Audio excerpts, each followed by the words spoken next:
तो आज है 10 फरवरी 2026। हम लोग आज का डे ट्रेड करने के लिए स्टार्ट करने के लिए वाले हैं। आज ट्यूसडे का डे है वैसे तो ऑफिस में भी इतना कुछ खास काम है नहीं। आफ्टरनून में कुछ सेशंस है, अभी स्टार्टिंग में कुछ मीटिंग्स है, बाकी तो अपना ट्रेडिंग जो अपने को करना है वो चालू रहेगा। सो काफ़ी टाइम से कोई ट्रेड्स बने नहीं है, तो आज मोस्ट प्रोबेबली हम लोग देख रहे हैं कि ये वीक में अगर अच्छे सेटअप्स बनते हैं तो उसको छोड़ना नहीं है एटलीस्ट। तो ये लॉजिक से अपने को ट्रेड करना है आज, बाकी कुछ नहीं। बाकी सारा तो अपना हर टाइम के जैसा जो रिस्क रहता है पर ट्रेड 10 से 12 हज़ार रुपये का रिस्क रहेगा, उसके सामने 35 to 40,000 के आसपास का हम लोग टारगेट रहता है। तो पहले के वीडियोस में भी देखा रहेगा। अगर तुम लोग नए हो इस चैनल के ऊपर तो जाके सब्सक्राइब कर लो। नीचे आके जितने भी कंटेंट है जैसे ही करके जो मैं डेली व्लॉग्स बनाता हूँ, कुछ टाइम से बंद रखा था पर अभी हम लोग वापस स्टार्ट कर रहे हैं डेली व्लॉग बनाने के लिए। एजुकेशनल कंटेंट भी पोस्ट कर रहे हैं, तो आज आइए सुबह ही हम लोग एक वीडियो पोस्ट करने वाले हैं एंड अभी वापस शाम को भी एक वीडियो पोस्ट हो जाएगा, तो वो भी दोनों वीडियोस चेक कर सकते हो जाके। जो भी लोग ट्रेड कर रहे हैं अभी करेंटली इस करंट मार्केट कंडीशन में, तुम लोगों ने नोटिस किया रहेगा जैसा चाहिए वैसे सेटअप्स नहीं बन रहे। भले तुम लोग कहीं पर भी ट्रेड करो, तुम लोग गोल्ड में ट्रेड करो, इंडेक्सेस ट्रेड करो या कोई भी और चीज़ ट्रेड करो, बट एज रिक्वायर्ड या जो अपना स्पेसिफिक सेटअप है वो नहीं बनता है। तो ये टाइम पे ना बहुत इंपॉर्टेंट है खुद को कंट्रोल करना। तो हाथ बांध के रखो कुछ टाइम के लिए, कैपिटल सेव रखो, जब एक्चुअली टाइम आएगा पैसा बनाने का तो वो टाइम पे रिस्क लेने के लिए चालू कर देना। अभी करेंटली सबसे बेस्ट ऑप्शन यही है, हम लोग खुद भी यही चीज़ फॉलो करते हैं मोस्ट ऑफ द टाइम। तो ये जो मैं तुम लोग को दिखाता हूँ this is one of our accounts जिसके ऊपर हम लोग ट्रेड करते हैं। लेकिन बाकी जहाँ पर भी हम लोग हैवी क्वांटिटीज में ट्रेड करते हैं वो जगह पर हम लोग क्या करते हैं कि रिस्क जो है ना वो हाफ कर देते हैं ऐसे टाइम पे, जब बहुत टाइम से ट्रेड नहीं बना होता है या फिर हम लोग फिर से फ्लो में आ रहे हैं मार्केट के साथ में। तो once we start hitting those numbers again, धीरे धीरे करके जब फ्लो आ जाता है, 2-3 टीपी वगैरह ऐसे आ गया, 2-3 टारगेट पे ट्रेड चला गया, फिर हम लोग अपने नॉर्मल रिस्क पे आ जाते हैं, फिर वहाँ से नॉर्मल वे में ट्रेड करना स्टार्ट कर देते हैं। तो एक बहुत अच्छा तरीका है मार्केट के साथ में एडजस्ट करने के लिए, और ऐसे जोर ज़बरदस्ती नहीं लगता है कि हाँ अभी मैं रैंडम ट्रेड कर रहा हूँ या कोई चीज़ गलत हो जाने वाली है करके, तो वो डर भी फिर माइंड से निकल जाता है। तो ये स्ट्रैटेजी अप्लाई करो, देखो तुम लोग के लिए भी काफ़ी साइकोलॉजी से भी बेटर होगा एंड रिस्क मैनेजमेंट पर्सपेक्टिव से भी काफ़ी बेटर होगा। ओके, सो इसके साथ में हम लोग स्टार्ट करते हैं आज का डे। जो भी होगा वो अपडेट करूँगा पूरे दिन में, मीटिंग्स वगैरह भी है, सारी चीज़ें है, बहुत कुछ है, तो सब कुछ अपडेट करूँगा। जैसे भी होता है धीरे धीरे करके आगे हर चीज़ का प्रोसेस दिखाया जाएगा।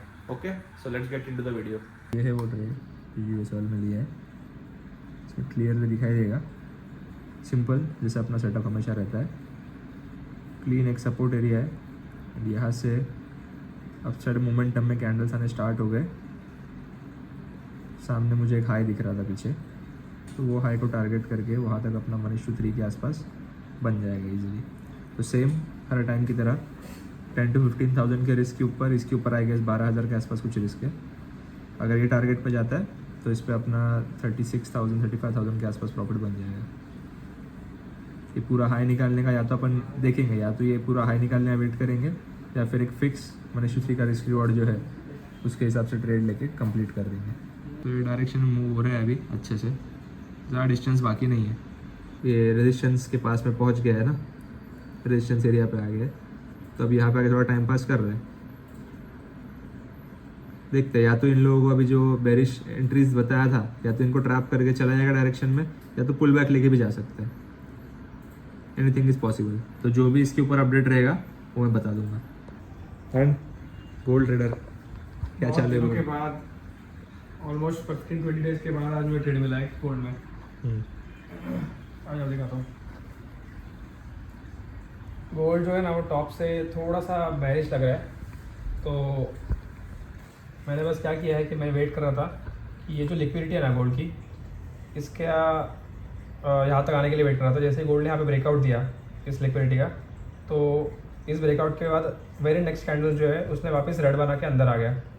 तो बस उसी कैंडल पे मैंने शॉर्ट करके उसी के ऊपर ऐसे लगा दिया यहाँ पे, एंड जैसे मेरा टारगेट होता है 1:3 वाला, वही मैंने यहाँ पे लगा के रख दिया। तो बहुत दिनों के बाद मिला है ट्रेड, 15-20 दिनों के बाद देखते हैं क्या रिजल्ट आता है। इधर पे भी ट्रेड चालू है। क्या ट्रेड चालू है यहाँ पे? जीबीपी का। जीबीपी हाँ, क्या? सपोर्ट में बाय किया जीबीपी। ओके, 1:3 का रिस्क रिवॉर्ड रेशियो रखा। एक वो चीज़ है जो तुम लोग कंसिस्टेंटली नोटिस करोगे कि किसी का भी जो रिस्क रिवॉर्ड है वो 1:3 के नीचे नहीं है। तो ये चीज़ से तुम लोगों को कुछ सीखना चाहिए, बिकॉज अगर जितने भी प्रॉफिटेबल ट्रेडर्स अगर वो लोग ये स्पेसिफिक रिस्क रिवॉर्ड फॉलो कर रहे हैं तो उसके पीछे कोई तो रीज़न होगा।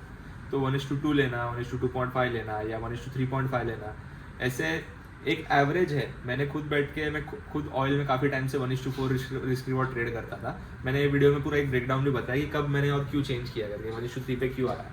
तो कैलकुलेशन वाइज जो 1:3 का जो प्रॉफिट है ना, वो in the end of the month जाके ज़्यादा बनता है 1:3 से, even more than 1:4, because probabilities change हो जाती है। अपने क्या लगता है कि बड़ा रिस्क रिवॉर्ड ज़्यादा पैसा बनने वाला है करके, लेकिन जैसे जैसे तुम लोग वो स्वीट स्पॉट ढूंढने के लिए चालू करोगे ना, depending on a lot of factors as well, तुम लोग अब सेटअप का प्रोबेबिलिटी क्या है, क्या सारी चीज़ें है। तो मेरे सेटअप के प्रोबेबिलिटी के हिसाब से जब मैंने कैलकुलेट करके देखा तब मुझे समझ में आया कि 1:3 से ज़्यादा प्रॉफिट बनेगा करके।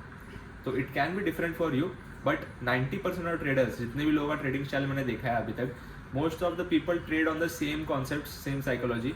तो तुम लोग भी जो ट्रेड करते हो उसमें भी मुझे लगता है ईजिली अगर तुम लोग 1:3 का अगर ये जो रिस्क रिवॉर्ड है वो फॉलो करना चालू करो, 1:2 अगर करते हो तो 1:3 शिफ्ट करके देखो। कुछ दिन पहले फ्रंट टेस्ट करो, जब भी तुम लोग साथ में ट्रेड कर रहे हो तो 2 क्वांटिटीज प्लेस करो, बेसिकली 2 अलग अलग ट्रेड्स ओपन करो। ओके, तो एक ट्रेड से तुम्हारा 1:2 लो और एक ट्रेड से तुम्हारा 1:3 लो। चाहिए तो 1:3 वाला रिस्क कम कर दो। नॉर्मली अगर तुम लोग $10-15 का रिस्क लेते हो तो इसमें $5 का रिस्क लो या $3-4 का रिस्क लेके देखो। Okay, also gold is also very volatile, पिछले कुछ दिनों से तुम लोग देख ही रहे हो चार्ट अभी। तो अगर गोल्ड में ट्रेड नहीं बनता है, अगर वहाँ पे रिस्क मैनेज नहीं होता है तो जाके कोई और पेयर में भी ट्रेड कर सकते हो। ऐसा नहीं है कि सिर्फ गोल्ड में ही पैसा बनता है, बहुत सारी जगह पैसा बनता है। जो पैसा तुम लोगों ने अच्छे खासे रैली में कैप्चर किया है, हमारे यहाँ भी काफ़ी स्टूडेंट्स ने गोल्ड में काफ़ी पैसा बनाया, उन लोगों को भी बोला है कि करंटली गोल्ड में ट्रेड नहीं करना है करके। तो थोड़ा टाइम रुक जाओ, थोड़ा एक कंसिस्टेंट मूवमेंट आन दो। एक जो फिक्स जो तुम्हारा पहले रिस्क होता था, एक $8, $10, $12 का एक एसएल बैठता था अपना 5 मिनट्स के टाइम फ्रेम के ऊपर, करेक्ट। तो वो वापस आने दो एंड फिर वापस ट्रेड करने के लिए स्टार्ट करो। ओके, कंडीशंस चेंज होते रहेंगे, बहुत सारी चीज़ें हैं, अलग अलग जो वेरिएबल्स है चेंज होती रहेगी, तुम लोगों को स्मार्टली उसमें ट्रेड करना है। ओके, एंड अभी अपना ट्रेड जो है वो भी चालू ही है। तो मैंने बोला था कि इसके पास 2 ऑप्शन है, या तो ये डायरेक्टली जाके मूव करके सीधा टारगेट दे सकता है, या तो ये जाके पूरा नीचे रिटेस्ट करेगा, करेक्ट। तो देखो ये आ गया एकदम नीचे तक, एसएल अपना पास में ही है, ये लाइन हटा के दिखाता हूँ।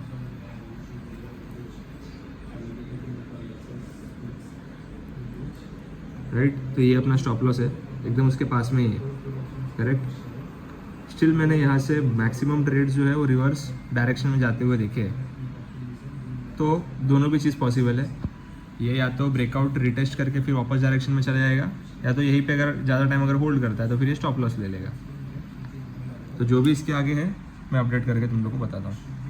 अपना काम एज ए ट्रेडर बेसिकली क्या है कि ये सारी चीज़ें देखने से कोई अपना फ़ायदा होने वाला नहीं है। तुम लोग जो भी करते हो ट्रेड, या तो वो डायरेक्ट टारगेट पे जाए, स्टॉप लॉस पे जाए, बीच में डांस कर रहे हैं, उससे अपने कोई फ़र्क नहीं पड़ता है। अपना काम है सिर्फ आउटपुट देखना कि क्या रिजल्ट आ रहा है करके, एंड रिजल्ट से भी अपने को एक्चुअली भी देखने है तो कोई फ़र्क नहीं पड़ता है, बिकॉज महीने के एंड में आके तुमको प्रॉफिटेबल होना है and not on every trade, right. तो ये चीज़ दिमाग में रखो, अपना काम ऐसे ट्रेडर है टू ओनली एग्जीक्यूट, सेटअप बनता है तो एग्जीक्यूट करने का विदाउट एनी सेकंड थॉट। तो वो चीज़ हम लोगों ने किया है, अब बैठ के देखते हैं कि क्या होता है करके। इसको साइड में रख देता हूँ अभी मैं, अपना बाकी जो काम है हम लोग वो कर लेंगे। त्याचा मीनिंग काय, एंट्री कुठे घ्यायची आहे, ठीक आहे। हॅमर कॅन्डल बनली, कन्फर्मेशन नंतर एंट्री घ्यायची आहे, तर क्लोजिंग नंतर एंट्री घ्यायची आहे, फिबोनाची मारला तर एंट्री एक्झॅक्टली घ्यायची कुठे आपल्याला, हे तुमचं ऑलरेडी घाई गडबड एंट्री करा करू।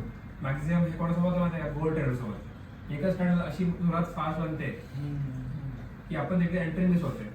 सो आपण कुठे पण एंट्री करतो, सो आपलं एंट्री कुठे घ्यायची आपल्याला ते आपल्याला ऑलरेडी माहिती असलं पाहिजे। कॅन्डल क्लोजिंग 542 मध्ये एंट्रीचं बटन दाबला पाहिजे, पण एंट्रीचं बटन दाबायच्या आधी आपला ऑलरेडी इकडे स्टॉप लॉस आणि टार्गेट पण फिक्स लागला पाहिजे, म्हणजे आपण ऑलरेडी किती लूज करणार आहे दॅट शुड बी फिक्स्ड। आपण नाही करत आहे, ठीक आहे, आधी आपण एंट्री करतो, नंतर आपण स्टॉप लॉस लावतो। मग इकडे आता इथे असं होतं की आपले स्टॉप लॉस $5 आहे, पण तिकडे लागतो कितीचा $7-8 त्या मोठा लागतो, पण that is wrong. First thing is की एंट्री आपला किती कुठे घ्यायची आहे, एंट्री जिकडे घेतो तिकडे आपला स्टॉप लॉस कितीवर आहे तो आधीच डिफाईन करा की त्या रिस्कमध्येच बसला पाहिजे, आणि त्या अगेन्स्ट जो टार्गेट आहे तो पण आपला फिक्सच पाहिजे। फॉलो युअर टाइम फ्रेम,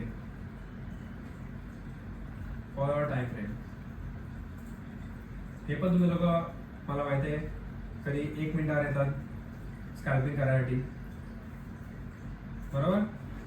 कधी स्कॅल्पिंग करायला 1 मिनिटावर येतात, कधी एक मोठा स्विंग ट्रेड घ्यायचा म्हणून 1 तासावर येतात. म्हणजे आपण काय करतो माहिती का, 5 मिनिटावर बघतो, 1 मिनिटावर बघतो, कधी थोड्या टाइमवर बघतो, कधी युट्यूबवर किंवा रीलवर बघितलं 3 मिनिटावर पण बोलतात काय लोक. तर आपण तिकडे जंबल करतो, आपला एक फिक्स टाइम फ्रेम नसतो. तुम्हाला सांगून ठेवलं तरी की हा 5 मिनिटावरच करा, तर 5 मिनिटावरच करायचं असतं.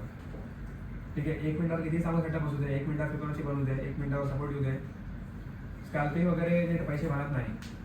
ठीक आहे, हा एक ट्रूथ आहे की लोक विचार करतात की स्कॅल्पिंग करून पैसे बनवणार नाही. बनत पैसे कितीही ट्राय करा, स्कॅल्पिंगने पैसे बनणार नाही. तुम्हाला ट्रेडिंग करूनच, ते रिअल ट्रेडिंग असते, ते तुम्हाला प्रॉपर वेट करायचं आहे, प्रॉपर एंट्री करायचं, सेटअप बघायचा आहे, एंट्री करायचं, स्टॉप लॉस लावायचा आणि बघायचं एंट्री करायचं, ट्रेडमध्ये एंटर करायचं. ओके, सो टाइम फ्रेम जो आपला आहे तो फिक्स असला पाहिजे 5 मिनिट्स.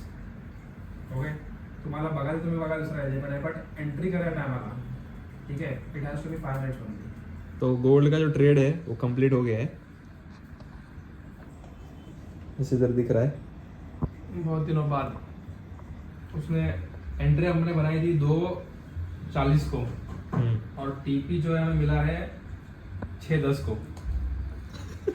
मतलब ऑलमोस्ट 3 घंटे का वेट अपन ने किया. ये ऐसा कुछ ट्रेड चला है, पूरा साइडवेज था ना. पूरा साइड कंप्लीटली 2 बार तो ऐसे बच गया. एकदम क्लोज आके. एंड ऑयल दिखा, ऑयल, ये ऑयल का एंट्री था 1:3 3. इसलिए इसके नीचे था क्या? हाँ, इसमें नीचे चल रहा. अरे बाप रे, जस्ट बचा है टीपी से. तो ये इतना क्लोज आके फिर यहाँ मेरा सेटअप बना दो. हाँ. तो जस्ट ऐसे निकाला एंड वो डायरेक्शन में चला गया, वहाँ से रिवर्स. तो ऑयल का भी ये ट्रेड का अपडेट है. तो वो वाला जो ट्रेड है उसके अंदर हम लोग का 32,000 रुपीज़ के आसपास बन गया है. ये वाला ट्रेड है, इसमें 12,000 रुपये का नेगेटिव लॉस लिया है. तो स्टिल टोटल आज डे के ऊपर हम लोग 22,000 के आसपास प्रॉफिट में है. आणि हे बुकी असतात नाही, सगळे एकमेकांना मिळलेले असतात. अरे ह्याच्याकडे 5 लाख आहेत, तर ह्याच्याकडे 2 लाख आहेत, तर ह्याच्याकडे 3 लाख. हे तिघं मिळून एकच सांगणार, तू हे बता मी हे बता. आपल्या पटमती लागते ते तिसरा चौथा आला का. तिसरा चौथा आला नाही, तू फक्त त्यांना सांग की मी हे ट्रेड म्हणजे हे मी घेतोय, ट्रेड नाही मी हा सट्टा लावतोय.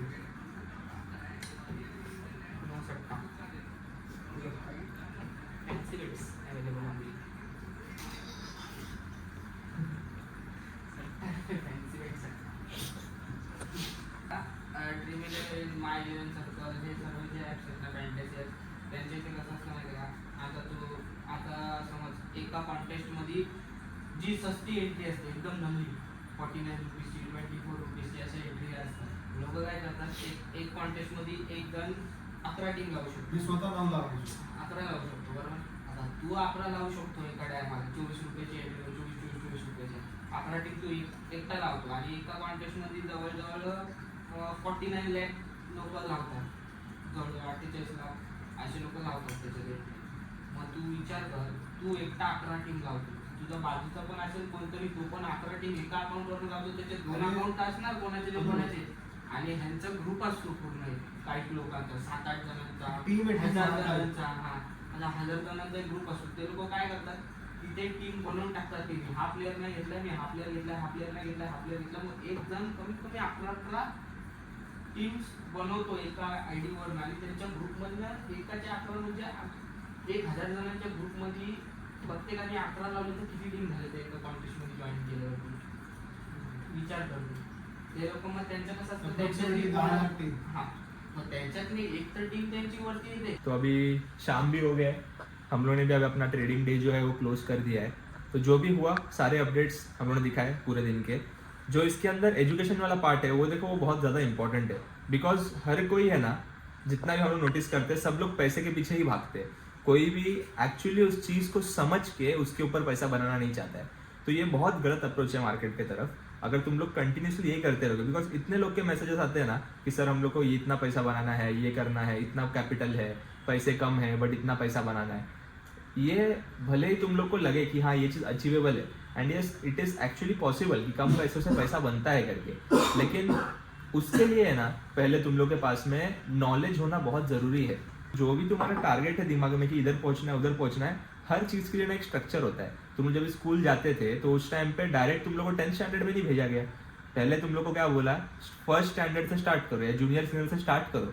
फर्स्ट में भी डायरेक्ट नहीं भर्ती करते, जूनियर सीनियर पहले एकदम एक्सट्रीम बेसिक्स 2 साल अपन वो चीज़ के लिए देते जो एक्सट्रीमली बेसिक चीज़ है, करेक्ट। फिर फर्स्ट स्टैंडर्ड आते हैं, फिर सेकंड में आते हैं, थर्ड फोर्थ पूरा एलिमेंट्री निकालते हैं, फिर उसके बाद में आके अपन इंटरमीडिएट लेवल पे आते हैं, फिर वहाँ से हम लोग स्टार्ट करते हैं 11th का 12th का पढ़ाई सारी चीज़ें, फिर कॉलेज में जाते हैं। तो see it is a structure that is proven. भले उससे लोगों का पैसा नहीं बनता हो, भले वो चीज़ करने के बाद में भी लोगों के जॉब्स नहीं मिलते हो, लेकिन वो चीज़ आज भी सब लोग डेडिकेटेडली करते हैं। लेकिन यहाँ पे जब हम लोग बोलते हैं कि एक स्ट्रक्चर है उसको फॉलो करो, तो तुम लोगों को बात सुनना नहीं है। तो ऐसे करके अगर करते रहोगे तो पैसा नहीं बनने वाला है, ये चीज़ लिख के ले लो। इट इज़ बेटर कि आज से ही स्टार्ट कर दो इन्वेस्ट करने के लिए एजुकेशन के अंदर, एंड उसके बाद जाके ट्रेड करने के लिए चालू करो, तब जाके एक्चुअली पैसा बनेगा। ओके तो इसी चीज़ के साथ मैं आज का जो वीडियो है एंड करता हूँ। अभी हम लोग यूट्यूब शॉर्ट्स के ऊपर भी बहुत सारा कंटेंट डालने वाले हैं, तो एजुकेशनल कंटेंट वहाँ पर भी आएगा, एजुकेशन कंटेंट यहाँ पर भी आएगा। जहाँ पर भी हम लोग का वीडियो दिखता है सब्सक्राइब कर लो, पहले सीखो अच्छे से और फिर उसके साथ में पैसा बनाओ। Okay so see you tomorrow in the next video.